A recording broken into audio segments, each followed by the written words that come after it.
बुलढाणा जिल्ह्यातील जळगाव जामोद परिसरातील राजुरा शिवारामध्ये 26 एप्रिल रोजी एका महिलेचा मृतदेह धड आणि शीर अशा वेगळ्या अवस्थेत आढळून आला।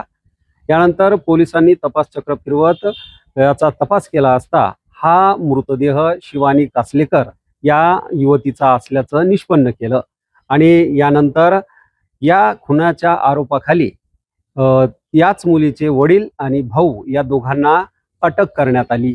अटक केल्याच्या नंतर ही जी मुलगी आहे या मुलीने सोशल मीडियाच्या माध्यमातून तिच्या वडिलांना व तिच्या भावाला अटक केल्याचं तिला समजलं आणि त्या मुलीने मध्य प्रदेशमधील खगनार या पोलीस स्टेशनमध्ये जाऊन सांगितलं की मी जिवंत आहे आणि माझ्या खुनाच्या आरोपाखाली माझे वडील आणि भावाला अटक करण्यात आली आहे। असं असताना पुन्हा या मुलीला जळगाव जामोद या ठिकाणी आणण्यात आलं आणि या प्रकरणात अटक करण्यात आलेले तिचे वडील आणि तिचा भाऊ या दोघांना काही दिवसांपूर्वीच जेलमधून बाहेर काढण्यात आलं। बाहेर काढल्याच्या नंतर यांना विचारणा केली असता त्या मुलीच्या वडिलांना व मुलांना तर त्या वडिलांनी असं सांगितलं की आम्हाला ही मुलगी पळून गेल्यामुळं आम्ही तिचा खून केला असल्याचं असं त्यांनी सांगितलं। पोलिसांना त्यांनी क्लीन चिट दिली असली तरी आता नेमका जो मृतदेह अद्याप त्याचा शोध लागलेला नाही। हा नेमका मृतदेह कोणाचा आहे आणि हा खून कोणी केला याचं हा जो प्रश्न आहे तो अजूनही अनुत्तरित आहे। याच प्रकरणाच्या साठी कालच राष्ट्रवादी काँग्रेस पार्टीचे आमदार रोहित पवार यांनी देखील त्या गावाला जाऊन भेट दिली आणि येथील पोलीस स्टेशनमध्ये जाऊन तब्बल 2 तास ठिय्या मांडला आणि या प्रकरणात आता पोलिसांनी दखल घेत 6 पोलिसांवर कारवाई केली आहे। यातील 4 जण जे आहेत ते निलंबित करण्यात आले असून यातील 2 जणांना रोहित पवारांनी या प्रकरणातील पोलीस अधिकारी असतील आणि कर्मचारी असतील यांना बडतर्फ करण्याची मागणी या ठिकाणी केली आहे।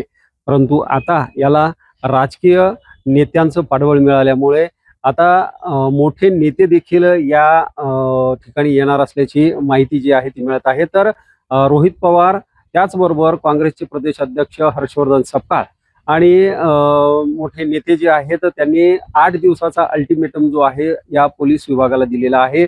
जर 8 दिवसात जर काही कारवाया झाल्या नाही तर जामोद येथे येऊन आंदोलन करणार असल्याचा इशारा देखील यावेळी देण्यात आलेला आहे। निश्चितच या प्रकरणाकडे संपूर्ण महाराष्ट्राचं लक्ष लागून आहे आणि प्रकरणात दोषी अधिकारी कर्मचारी असतील यांना बडतर्फ करण्याची मागणी जी आहे रोहित पवार यांनी व त्याचबरोबर काँग्रेसचे प्रदेश अध्यक्ष हर्षवर्धन सपकाळ यांनी या ठिकाणी मागणी केली आहे। तर 8 दिवसाचा अल्टिमेटम देखील यासाठी दिला आहे। जर ही कारवाई झाली नाही तर पुन्हा एकदा मोठे नेते जे आहेत ते या जळगाव जामोदमध्ये दाखल होतील आणि भविष्यात हा जो प्रश्न आहे हा पुन्हा एकदा चर्चेला जाणार आहे आणि जोपर्यंत ती जे मृतदेह आढळलेला आहे त्या मृतदेहाचा तपास लावून देखील कारवाई करणे गरजेचे आहे। दीपक मोरे, नवराष्ट्र, बुलढाणा।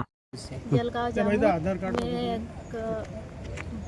आए ब्रह्मपुर से, तो मेरा भाई ना मेरा पिताजी को मैं मर गया करके बोल दिया ना, गिरफ्तार कर दिया। भाई का नाम क्या है इधर? अजय। पिताजी ना भाई को छोड़ के। उसके लिए क्या करेंगे आप? सबूत है ना सर। तो अपन पुलिस को अभी क्या स्टेटमेंट दिया तुमने? वही दिया था मैंने, जिंदा है करके। मैं जिंदा हूँ। हाँ आप जिंदा है ऐसा बोला आपने? हाँ, मैं मेरे जिंदा पिताजी को छोड़ दो। मेरे पिताजी को छोड़ दो। आपके मर्डर के केस में वो अंदर है। हाँ, आपकी शादी हुई थी क्या पहले? हाँ हुए थे। धारनी में? हाँ तो आप ये जो अरुण नाम का लड़का है उसके हाँ। साथ तुम जो 1 महीने से कुछ बाहर थे, हाँ ये आपका प्रिय करेगा? हाँ। तो आप जो पिताजी ने शादी करके उसके साथ रहना चाहते कि ये प्रियकर अरुण के साथ? और उनके साथ रहना नहीं करेंगे ऐसा बोलते हैं कौन बोल रहा था? पिताजी। हाँ। ऐसा बोलते तो कहीं पे ऐसा लगा कि अरुण तुम्हारा एक चचेला भाई है, ऐसा कुछ है? हाँ।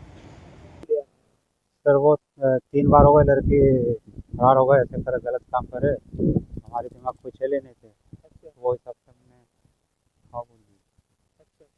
पुलिस वालों ने कुछ मारपीट की आपको बोलने के लिए? नहीं सर, किसी का जवाब तो नहीं आता। अच्छा, हमारे हिसाब से करे हमने, हमारा मर्जी। तो जो रास्ता वगैरह बताया फिर वो रास्ता कैसे पता था आपको? कौन सा? जो वो लड़की मिली थी मरी हुई, वो रास्ते से अपन कभी गए भी नहीं सर, हाँ? नहीं गए थे। वहाँ से आने जाने करते कभी जब ये हाँ। ऐसे जल का कभी जाते तब उधर निकल जाते बस, उससे आगे मालूम नहीं है। जब पुलिस जब गाँव में तो क्या पूछा आपको और आपने क्या जवाब दिया? अब वो दिमाग संतुलन पे नहीं था ना मेरे, अच्छा, ऐसे क्या पूछा पुलिस वालों ने? वो लड़की की लाश बताए थे तो हमारे दिमाग में आ गया कि हमारे छोड़िए सर, हाँ बोल दी, बस उससे आगे कुछ मालूम नहीं। आपको पूरा बस जेल में रहना पड़ता था झूठे बोलने की वजह से? यस क्यों ऐसा इतना बड़ा इल्जाम क्यों ले रहे खुद पर?